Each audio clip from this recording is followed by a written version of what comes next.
La escóbula de la brújula. Podium Podcast. O no se conocieron hasta que llegaron los conquistadores españoles allá en el siglo XVI a la isla, ¿no?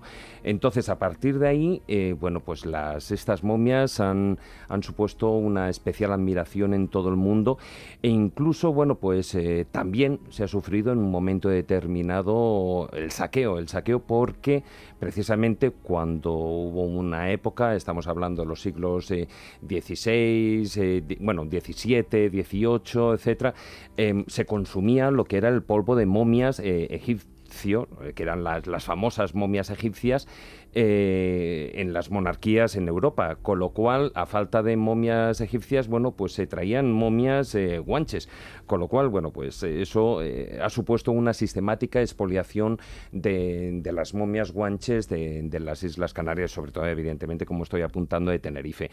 Lo que sí es cierto, cuando estamos hablando de estas momias, tenemos que datarlas más o menos, y lo que es la datación mediante carbono 14 nos da unos resultados que van desde el siglo III antes de Cristo hasta el siglo XV, ya decimos, los españoles llegaron ahí en el siglo XVI. Pero una de las cosas que más puede llamar la atención es decir, ¿por qué en unas islas, por decir una manera, perdidas ahí en el Atlántico y tal, pues por qué practicaban la mumificación? Unas islas en las que además, hace bastante calor y, como suele suceder en otros puntos de la geografía terrestre, cuando hay este calor, los cuerpos tienden a deshidratarse de una manera natural más fácilmente. Evidentemente, como ocurre en otros lugares y también, por supuesto, en Egipto, y Egipto, a lo largo de cuando hablamos del pueblo guanche o de las momias guanches, aparecerá mucho el tema de Egipto, y ahora veremos por qué. Porque, para entender el por qué momificaban a los cuerpos, evidentemente tenemos que hablar de sus creencias religiosas. La sociedad guanche era una sociedad eminentemente animista, y ahí también lo hilo a lo que estaba diciendo precisamente Maese sobre el respeto y el amor que tenían, por ejemplo, a los árboles, porque para ellos tenían, los guanches, una especial devoción hacia los espíritus, y los espíritus, para estos antiguos pobladores de Tenerife, se fijaban en elementos de la naturaleza, se fijaban en los árboles, se fijaban en las rocas, etcétera, etcétera. Algo que también sucede en toda la zona norte de África, y eso incluso hoy en día todavía lo podemos ver en los restos, en el mundo, en las culturas bereberes, ¿no? Entonces, basándonos en el conocimiento de esa religiosidad que tenían los antiguos guanches, ellos dividían, ese otro mundo en tres partes. Por una parte estaba el ser supremo, ese Dios, podríamos llamarlo. Por otra parte teníamos esos espíritus ancestrales, y teníamos una tercera parte que eran los espíritus, los demonios, que pululaban tanto por las montañas como por los barrancos, por los bosques y tal. Como decía, estaba ese ser supremo, ese Dios creador de todo, que incluso estaba muy alejado del resto y de la humanidad, por decirlo de una manera, y es en lo que, por ejemplo, en la religión guanche, ellos consideraban era el sol, el Maguec. Fijaros aquí otro punto en común que vemos con el tema egipcio. Irán apareciendo mucho a lo largo de toda esta explicación y el porqué de la mumificación, ¿no? Luego, entonces, también estaban en esa gradación más abajo de lo que era ese ser supremo, existían lo que eran los espíritus de los difuntos, es decir, estos eran a los que más se les rezaba, los que tenían una intervención más en todas las cosas cotidianas, y a los que se dedicaban a todas las peticiones terrenas, incluso pasando bastante del tema espiritual, ¿no? Y en un último eslabón estaban, como decía antes, los espíritus negativos, esos espíritus malos, los demonios, los duendes, que ellos los llamaban los masios, que eran los masios, que siempre, además, ellos utilizaban mucho, luego la grafía, ¿no? La letra X, ¿no? Pero que eran esos espíritus hostiles que eran malvados, vivían en los bosques, en los campos, en los barrancos también, etcétera. Digo barrancos porque precisamente en las islas hay muchos de ellos, ¿no? Y que, eran sobre los que la población tenía que protegerse, ¿no? Y para eso, pues realizaban toda esa parte también de superstición que antes mencionaba. Los antiguos guanches lo que sí que tenían una creencia en la reencarnación, pero no es como nosotros o como en el mundo oriental se pueda ver ese concepto, ¿no? de la evolución. Para ellos el destino final de los espíritus tras la muerte era regresar a esa morada que era el Maguec, el dios, incluso en lo que es en la isla, por ejemplo, en Tenerife, ¿no? Es a la cuna, a la cuna del volcán, que es donde está ese fuego sagrado, etcétera, etcétera, ¿no?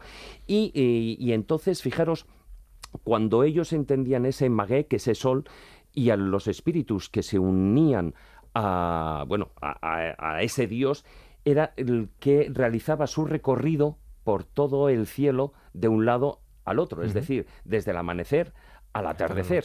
Algo muy parecido a lo que se habla, en el antiguo Egipto, por ejemplo, con lo que es la figura sagrada del escarabajo, ¿no? Y no es la primera vez que encontramos referencias a Egipto en todo lo que habéis contado hoy sobre las Islas Canarias. Claro, además, forma parte, en este caso, es una parte más de ese mito solar que tenían muchas de estas antiguas tradiciones, de estas culturas de tradición, ¿no?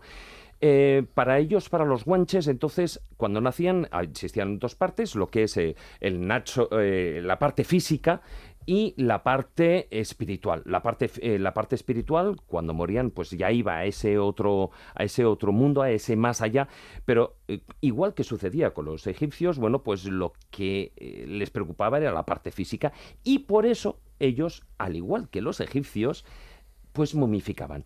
Momificaban que en los libros, ellos le llamaban más como el mirlado. Esa momificación, consideraban más esa palabra, lo que es el mirlado, que no fue de un uso general, porque era costoso. Y además, existían, al igual que ocurría en Egipto, tres sistemas de momificación o de mirlado, ¿no? Por una parte estaban los 15 días, que eran los que se empleaban para los reyes, o con lo que ellos llamaban que eran sus menceyes. Luego estaban los 10 días que se empleaban para los nobles, y los 5 días que se empleaban, para los aldeanos que podían permitirse semejante dispendio, ¿no? Entonces, hay una cosa muy curiosa, y también ocurre algo muy parecido en Egipto, y es que en las islas antiguamente, existían un grupo de especialistas que eran como una especie de casta sacerdotal, o tenían esos tintes sacerdotales, que eran los que se dedicaban al arte de embalsamamiento, ¿no? Estos, para ellos, al igual que ocurría en Egipto, era un verdadero secreto, era todo un misterio, ¿no?, sagrado, y todo lo que era alrededor del mundo de la momificación. A estos sacerdotes, estos especialistas, eran los que se les conocía como achicasnai, que eran los que no solo eran los que practicaban esas técnicas de mirlado, sino que además eran esa casta que estaba relacionada con todo lo que tenía que ver con la sangre, es decir, eran los curtidores, eran los matarifes, etcétera, ¿no? Bueno, pues a pesar de las cosas que se saben y de las momias que se han ido localizando, ¿no?, pues no existe nada escrito de cómo funcionaba el proceso, ¿no? Sobre todo porque para los antiguos guanches no dejaban nada escrito, sino que en este caso particularmente, que era la momificación, que era algo sagrado, lo que utilizaban era la tradición oral. Y en esta tradición oral, pues tampoco se sabe con exactitud todos los materiales que iban utilizando.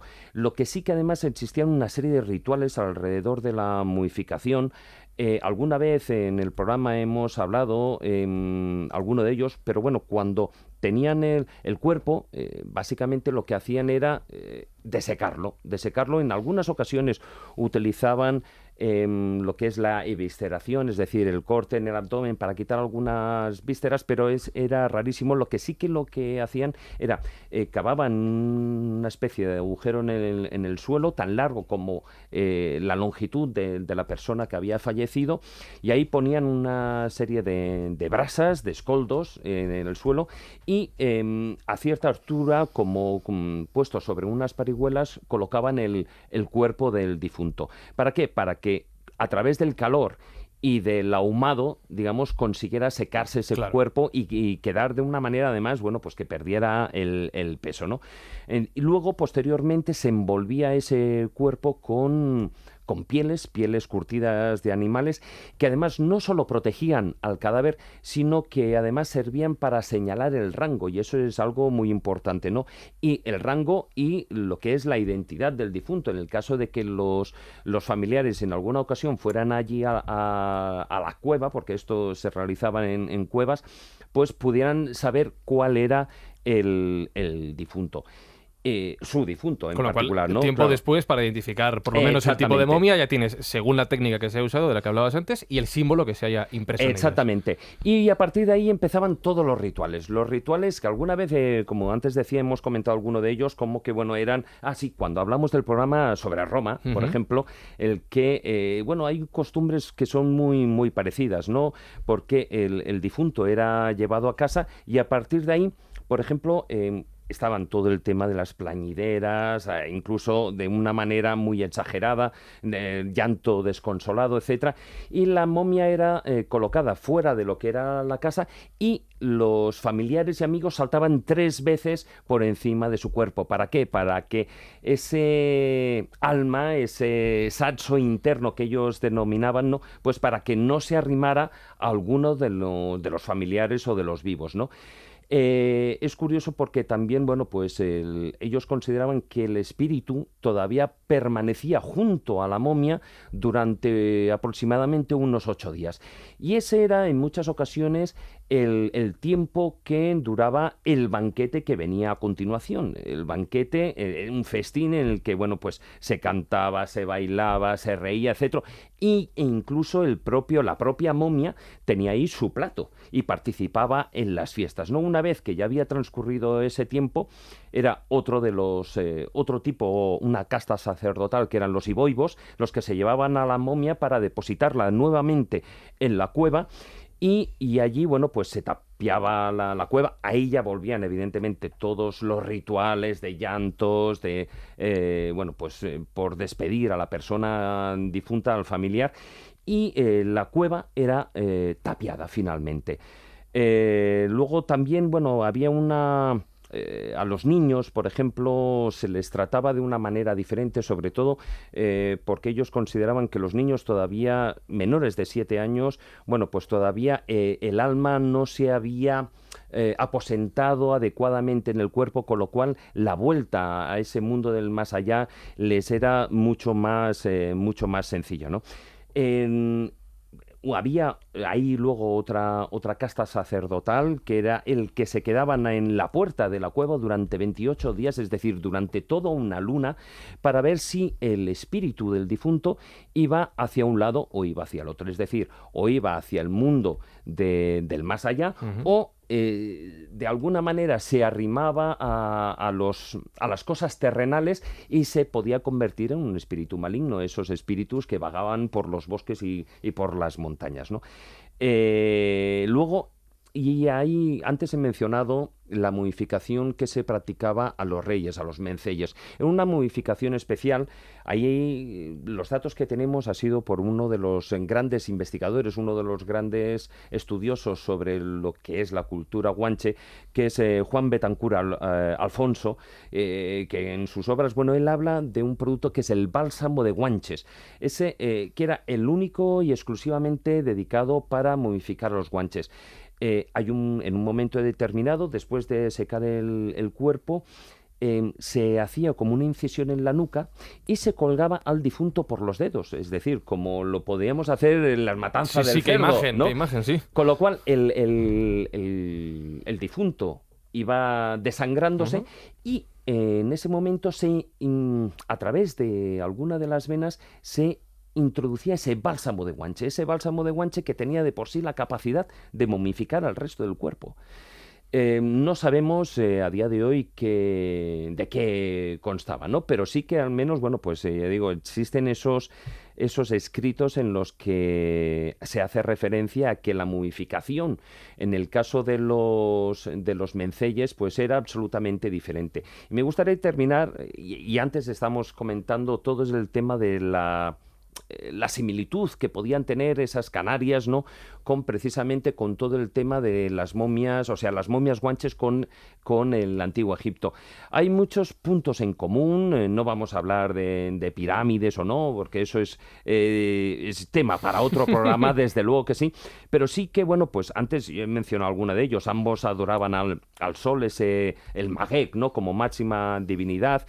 Tenían los mismos sacrificios, eran muy parecidos los sacrificios rituales que realizaban. El cargo, por ejemplo, de sumo sacerdote recaía también en ambas culturas en individuos de la familia real, ¿no? Bueno, también ese ideal de lo que era la resurrección, ¿no? Esa creencia en la otra vida, concibiéndola pues algo más, o sea, no solo como algo puramente espiritual, sino también a la hora de guardar la honra y la defensa de los difuntos. En fin, hay un montón de puntos en común que, como antes, no sé si ha sido Maese, pues sí. Guarda una relación en el que posiblemente, al menos hay esa hipótesis, no soy yo el único que la apunta, hay muchos y muy sesudos investigadores que apuntan, en el que posiblemente los egipcios fueran los primeros pobladores de las Islas Canarias, o en particular al menos sí de Tenerife.